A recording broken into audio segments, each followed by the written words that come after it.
احتساب عدالت کو کہ وہ جو بہتر سمجھے وہ اس پر دے۔ گواہان کے بیانات کی ویڈیو ریکارڈنگ اور آن لائن بیانات پر بھی وضاحت ہوگی اس آرڈیننس میں، اور حالیہ آرڈیننس سے تاثر یہ مل رہا ہے کہ بیانات صرف ویڈیو لنک پر ہی ریکارڈ کیے جا سکیں گے، تو اس معاملے کو بھی دیکھا جائے گا۔ نیب ترمیمی آرڈیننس جو ہے اس میں جو مزید ترمیم ہے وہ قومی اسمبلی کا حالیہ اجلاس ختم ہونے کے بعد جاری کیا جائے گا، اور صدر یہ آرٹیکل 89 کے تحت اس میں ترمیم کر کے یہ نئے سرے سے جاری کر دے گا، تو یہ جو معاملہ ہے یہ بہتر ہو جائے گا اور جو ایمبیگوٹی تھی وہ ختم ہو جائے گی۔ منی لانڈرنگ کیس کے حوالے سے آصف زرداری کی جو درخواست خارج ہوئی تھی اس پر بھی آج عدالت نے فیصلہ سنایا ہے، اور عدالت کا یہ کہنا ہے کہ کیونکہ آصف زرداری کے خلاف یہ جو ایلیگیشن ہیں یہ تب ہیں جب Asif Zardari public office holder تھے یا وہ صدر تھے پاکستان کے، اور انہوں نے اپنے جو ان کی طرف سے الیکشن کمیشن کو کاغذات نامزدگی جمع کروائے گئے تھے اس میں بھی یہ پراپرٹیز نہیں شو کی تھیں، جو اس بات کا ثبوت ہے کہ آصف زرداری جب پبلک آفس ہولڈر تھے تب یہ فراڈ ہو رہا تھا، اس کے بینیفیشری آصف زرداری ہیں۔ اس وجہ سے آصف زرداری کی درخواست ناقابل سماعت قرار دیتے ہوئے خارج کی گئی تھی، اور یہ کہا گیا تھا کہ آصف زرداری کو نیب آرڈیننس کا ریلیف نہیں دیا جا سکتا۔ دوسری طرف منی لانڈرنگ کیس میں ہی تحقیقات کے لیے آصف زرداری کی پولیٹیکل سیکرٹری کو طلب کیا ہے، جو نیب نے منی ٹریل سمیت تمام متعلقہ ریکارڈ بھی ساتھ لانے کی ہدایت کی ہے، اور جو رخسانہ بنگش کو 19 اکتوبر کو دن 12 بجے پیش ہونے کی ہدایت کی ہے، اور منی لانڈرنگ کیس میں پوچھ گچھ کرنی ہے۔ نیب کا کہنا ہے کہ رخسانہ بنگش نے اوپن مارکیٹ سے $2,84,000 خریدے اور $3,43,000 کو بیرون ملک بھی بھجوایا گیا۔ نوٹس میں رخسانہ بنگش کو منی ٹریل سمیت تمام متعلقہ ریکارڈ ساتھ لانے کی ہدایت کرتے ہوئے کہا گیا کہ تمام پاکستانی اور غیر ملکی اکاؤنٹس کی تفصیلات بھی فراہم کریں۔ یہ رخسانہ بنگش کو 19 اکتوبر کے لیے طلب کیا ہے نیب نے، اور نیب کا یہ کہنا ہے کہ آپ یہ سارے ڈاکومنٹس بھی جمع کروائیں۔ شوگر ملز آڈٹ کے نتیجے میں 619 ارب روپے کی ٹیکس چوری سامنے آئی ہے، یہ کہنا ہے شہزاد اکبر کا، اور انہوں نے کہا ہے کہ ایف بی آر ایک نظام لا رہا ہے جس سے شوگر ملز کی نگرانی ہو سکے گی۔ وزیر اعظم کے مشیر احتساب شہزاد اکبر نے کہا ہے کہ اوپن انکوائریز ہوں، لازمی ہے کہ اوپن انکوائریز ہوں، ماہرین کے ذریعے انکوائریز کی گئیں، انکوائریز کے بعد شوگر انکوائری کمیشن تشکیل دیا گیا۔ شوگر انکوائری سے متعلق شہزاد اکبر کا یہ کہنا تھا کہ شوگر انکوائری کمیشن کے لیے وزیر اعظم نے ٹیم بنائی، ٹیم کی مشاورت سے انکوائری کمیشن بنایا گیا۔ انکوائری رپورٹ میں کافی انکشافات ہوئے، شوگر انکوائری کمیشن کی سفارشات کی روشنی میں کارروائی کی گئی۔ چینی کی بلیک مارکیٹنگ میں ٹیکس کا نقصان ہوتا ہے۔ شوگر ملز آڈٹ کے حوالے سے کہا گیا کہ شوگر ملز آڈٹ کے نتیجے میں 619 ارب روپے کی ٹیکس چوری سامنے آئی۔ 89 ملز کا آڈٹ مکمل کر کے ٹیکس کا نفاذ کر دیا گیا۔ 89 ملز میں سے بعض ایسی ہیں جن کے آڈٹ نہیں ہوئے۔ شوگر کمیشن کی انکوائری کے نتیجے میں یہ بہت بڑی کامیابی تھی۔ اقدام کے بعد شوگر مل سے ٹیکس دگنا بڑھ گیا ہے۔ انہوں نے کہا کہ بعض شوگر ملوں نے کورٹ سے سٹے لے رکھا ہے۔ گزشتہ سال شوگر ملز سے ٹیکس کی مد میں دگنا اضافہ ہوا ہے۔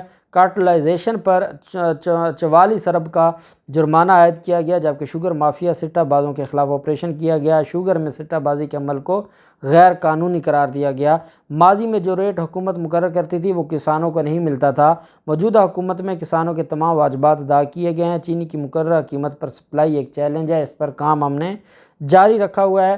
وفاقی حکومت نے سٹے بازوں کے خلاف آپریشن کیا۔ ایف بی آر نے 13.8 روپے کی لائبلٹی لگائی۔ ایف بی آر ایک نظام لا رہا ہے جس سے شوگر ملز کی نگرانی ہوگی۔ اس نظام کو رکوانے کے لیے رکاوٹیں کھڑی کی جا رہی ہیں، لیکن ہم ان سارے معاملات کو دیکھیں گے، اور ساتھ یہ بھی کہا کہ جن لوگوں نے بقایا جات نہیں دیے تھے، جن شوگر ملوں نے، ان مالکان کے خلاف ہم نے مقدمے بھی درج کیے ہیں اور ان کی گرفتاریاں بھی عمل میں لائی جا رہی ہیں۔ ہم صرف یہ چاہتے ہیں کہ شوگر مافیا کے خلاف کارروائی ہو، اور شوگر کی جو مصنوعی قلت کی جاتی ہے وہ بھی ختم ہو، اور ریٹ بھی بہتر ہوں تاکہ عوام کو ریلیف مل سکے۔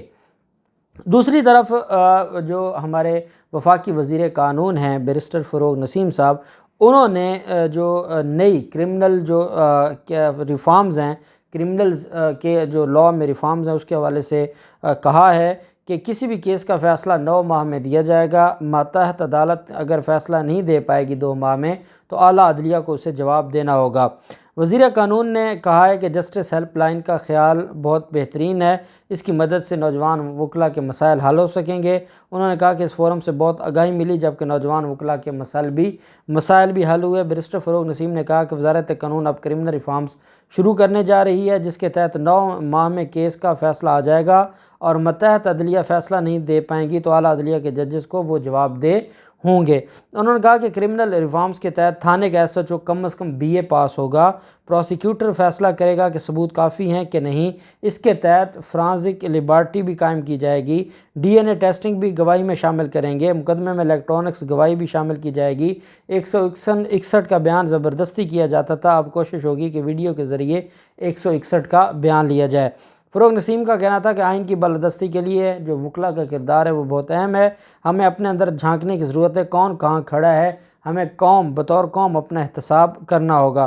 انہوں نے کہا کہ جتنے بھی ادارے ہیں وہ سارے معاملات کو دیکھ رہے ہیں، عدلیہ کی اصلاحات کی بات کی جائے تو اعتراضات کیے جاتے ہیں، قانون بنانے کی بات کی جائے تو وکلاء اعتراض کرتے ہیں، عدالت میں جانے والے کو فیصلے کے لیے سالوں لگ جاتے ہیں، کسی کی شادی چھپی ہوئی ہے، کسی کی جائیداد کا مسئلہ ہے، یہ کیسز سالوں سال چلتے ہیں، اور اگر ہم نے یہ اصلاحات نہ کی تو کبھی بھی یہ مسائل حل نہیں ہوں گے۔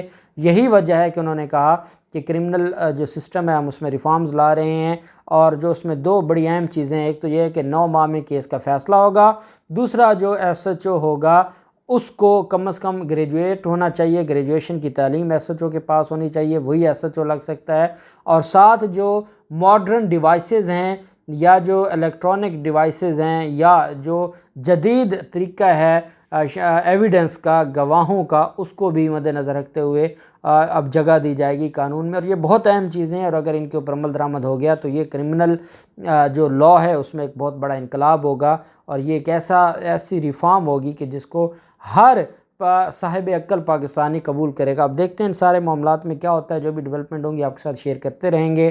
اللہ پاک پاکستان کا حامی و ناصر ہو۔ بہت شکریہ، اللہ حافظ، پاکستان زندہ باد۔